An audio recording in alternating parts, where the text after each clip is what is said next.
What is this? This is what we sometimes call the chirp, and I think you'll understand why. And what's happening here literally is that when you place the pick up against the edge of the string, it's actually fretting a note more or less. And the pitch of the note that it's fretting depends where you are on the string. The reason this matters is because when you play individual notes,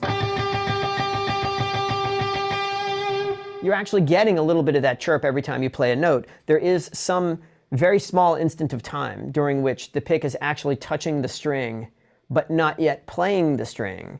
And the only sound, or sorry, not yet playing the string via pick stroke, but is sort of playing the string via chirp. So there's a tiny little bit of that frequency that creeps into the actual tone that you get. And sometimes you just perceive this as the tone.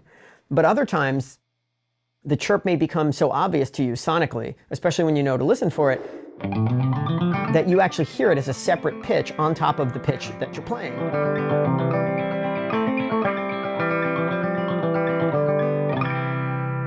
This effect is actually slightly different between acoustic and electric guitars.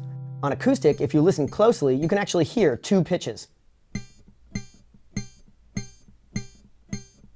That's because when you strike the string with the pick, you cause the string to vibrate in two segments, one from the pick to the bridge, and the other from the pick to the headstock. If you mute the strings with your fretting hand, then you'll only hear the bridge segment. On electric guitar, you'll only hear the segment that includes the pickup you're using. So when you select the bridge pickup and pick between it and the headstock, then you'll hear the bridge segment, which is short, so it's typically a high pitch.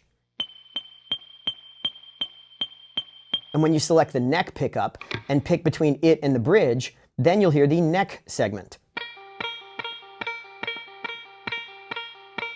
If you're fretting down low, then the neck segment will be pretty long, and the chirp pitch can be much lower, actually not too far from the fretted note.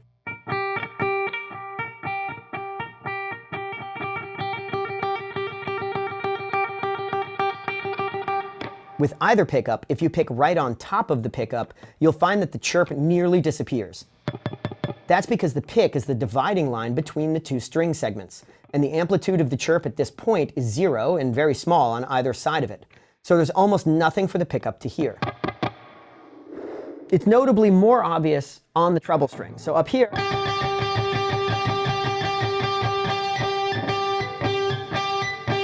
you'll hear it, whereas down here,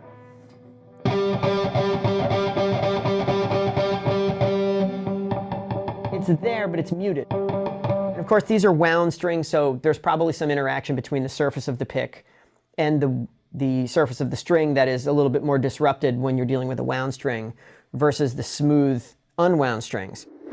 Another thing that influences the way you hear chirp is whether or not the string is actually vibrating.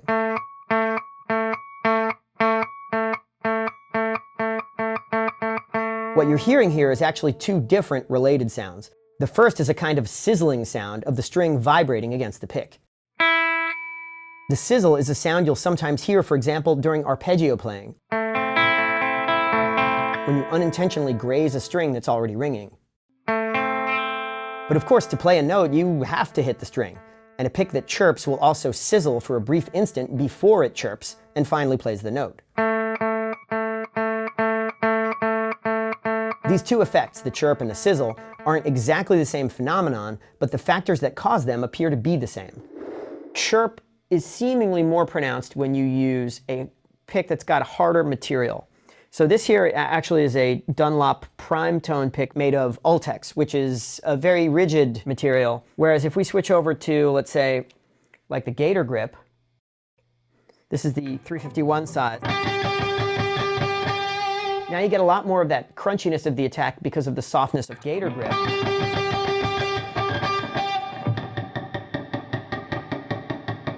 It's just not as obvious, whereas if I go back to the prime tone again, whoa, I mean, couldn't be clearer. What we think is happening here boils down to energy transfer and reflection. When the pick hits the string, the force of that contact sets the vibration wave going. A harder material delivers more of that force than a softer material, which may absorb the energy of the impact. Once the string starts vibrating, the harder material reflects the vibrational wave at the point where it contacts, keeping that vibration going. A softer material absorbs a little bit of that wave each time, eventually deadening it. The consistency of the contact between the pick and the string also appears to matter. A hard pick material that doesn't break contact with the string promotes the most wave reflection. For example, the end of a flathead screwdriver almost sticks to the string and does a pretty good chirp. What this means with a guitar pick is edge picking. When you play a pick on edge, you will notice more of a tendency toward chirp than otherwise. All the force of your pick stroke is delivered to a small area, the edge. The wave can't get past and reflects back for a defined chirp pitch. If you use lower degree edge picking, you'll still get occasional chirp, but the occurrence appears more muted. It could be that the flatter attack reduces the amount of force per area on the pick, like snowshoes. Or it could be that attempting to hit the string exactly flat, but not succeeding, introduces randomness to the contact patch, deadening the reflections. Either way, near 0 degree edge picking tends to produce more of a dull tap or noise. In similar fashion, stiffness appears to matter, where picks that bend more, like thin celluloid picks, seem to be almost completely chirp-free. A pick that bends delivers less initial impact force to the string because some of that energy goes into bending the pick. After impact, the extreme flex of the pick, maintaining non-rigid contact with the string, seems to act as a damper more than a reflector.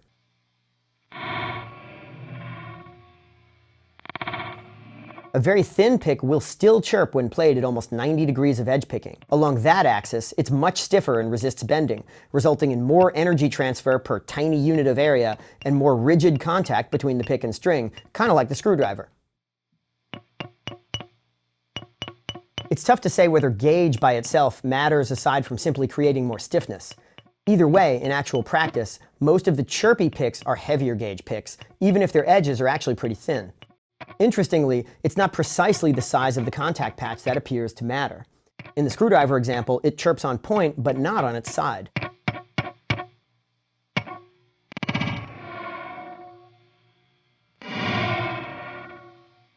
So the role of gauge could have more to do with mass than size. But enough with the theory.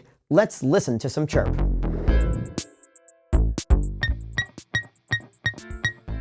The Dunlop Americana, made from a hard polycarbonate material, is by far the chirpiest in this little roundup. Notably, it's the only pick in this quick test with a rounded face in addition to a rounded edge. Of all the picks in the roundup, it's shaped the most like a slide or a tone bar. A gentle rest stroke strum is super chirpy. And when this happens, it's actually the next higher string above the one you're playing that sounds the chirp.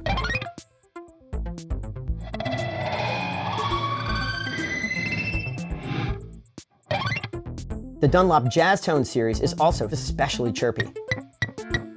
Also rounded in edge profile and also made of a polycarbonate material.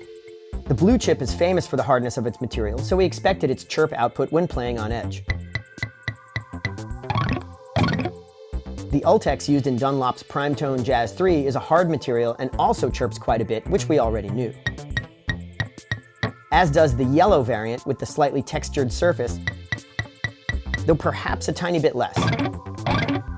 Fender's Tortuga is an imitation turtle shell material, and even though it chirps, it comes in toward the lower end of the higher chirp materials. It's labeled extra heavy, but it's notably thinner than some of the other picks in this category. So it could be that we're seeing the inflection point here between hardness and mass. If you need to use a harder material for stiffness, a less massive gauge may produce better chirp performance. Rounding out the high chirp group is heavier gauge celluloid. In fact, we already heard a little bit of its sizzle and chirp in our 351 edge picking comparison. But in this lineup, it's not quite as chirpy as the highest chirpers. Its sound is more of a 50-50 mix of pitch and tap. And indeed, celluloid simply isn't as hard as materials like polycarbonate and Vespol. If you need a big gauge and you're looking to minimize chirp, celluloid is a good compromise. In the moderate chirp arena, the Ibanez Vi, the Dunlop Tortex, and the red nylon Jazz 3 are all reasonable performers for the relatively high stiffness they offer. And these are all slightly softer materials than the high chirp group. An interesting case is the 346 style Planet Waves Heavy. This is actually white celluloid, and it chirps less than the D'Andrea Extra Heavy celluloid we already looked at. The material formulation of the Planet Wave celluloid could be slightly different, but we're seeing again that even similar materials can have different characteristics at different gauges. In the low chirp group, we have, as you might expect, the rubbery Ibanez Elastomer and the actual rubber Wedgie 3.1mm. The Wedgie feels much grippier than any other pick in this lineup, perhaps prohibitively so for faster playing. And the Elastomer is a quieter pick thanks to its higher material flex. Neither of these might be what you'd choose for general purpose playing, but the Gator Grip is also a low chirper and still pretty usefully stiff. The material is soft and wears away quickly, but among low chirp materials, it offers one of the best ratios of stiffness to chirp aversion. Finally, the ultra-low chirpers. The Dunlop 8011 felt pick is not a pick you'd likely use for general purpose playing, and we included it as more of a control, further highlighting that gauge matters. The Fender Thin has essentially no chirp under any amount of edge picking short of exactly 90 degrees. The sound of its attack is essentially pure noise and no discernible pitch at all. It is also, of course, very thin. It offers very low sonic output and might not be the pick you'd use unless you want that plucky thin pick sound. Instead, if we're thinking of picks that you could use as an all-around pick, there is a low chirp king, and it's this. Of all the commonplace materials, the humble Dunlop nylon is probably the most impressive chirp performer. It's not exotic or expensive, it's available just about everywhere, and offers good chirp performance even at a relatively stiff 1mm. It's stiff enough to play some acoustic, though of course not as loud as a heavy gauge pick made of harder material.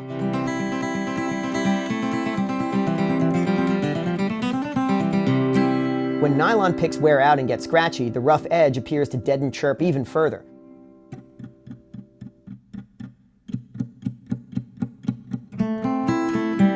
Perhaps again due to the inconsistency of the contact patch. For a point of comparison, the Vespel of the Blue Chip TD60 will chirp on a non-vibrating string and sizzle once the strings get going.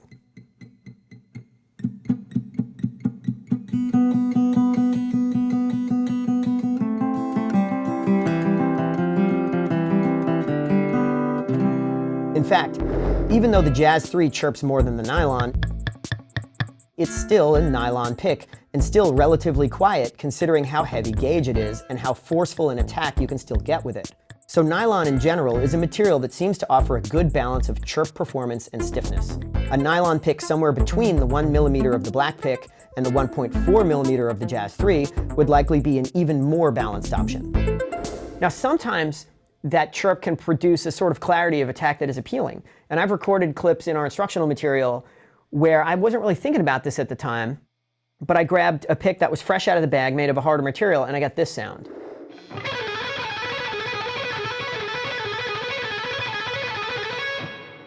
In this case, it's kind of an aesthetic choice, where each time I'm hitting a note, you're getting that tiniest little instant of high-frequency sound that's combining with the tone of the note that I'm playing.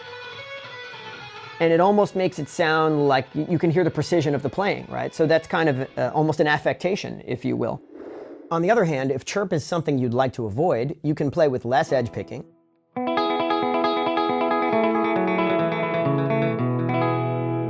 Or choose a low chirp pick material. On acoustic, your options may be somewhat more limited since you'll need stiffness to push around heavy gauge strings, and stiffer materials tend to also be harder and thus more chirp prone. If you play high gain electric, you have more options, including softer materials like nylon, Tortex, Gator Grip, Elastomer, and thinner picks too. Whatever frequency response the pick subtracts, the amp will add back in terms of harmonics.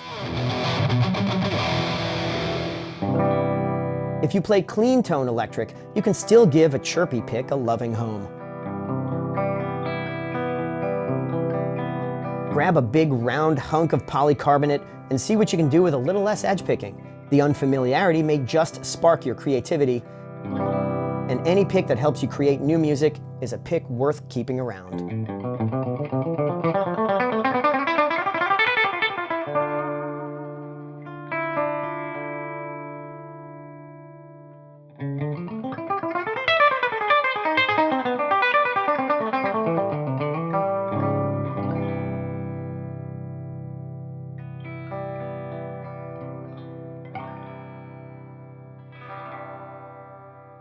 Cracking the Code viewers, you want to get better at picking technique, and we'd like to help. You just watched an awesome new chapter of the Pick Slanting Primer, which now includes 2 hours of new material on pick design and function, or you might say, how picks work. This is actually a really interesting and complicated topic, and we learned a ton just by filming this stuff and putting it into the product. In addition, the Pick Slanting Primer includes everything you need to know about pick grip, picking motion, string switching mechanics like pick slanting, and how to take all this stuff and organize your lines on the fretboard to give your picking hand the easiest possible time of it. How do you get access to all this amazing stuff? Well, it's so easy. Just head on over to troygrady.com. You can grab the Pick Slanting Primer as a download product, or even better, you can check out a subscription and you'll get access to the primer and everything else on the website. How cool is that? It could be 1 month, 2 months, no big deal. Get in, get better, get out.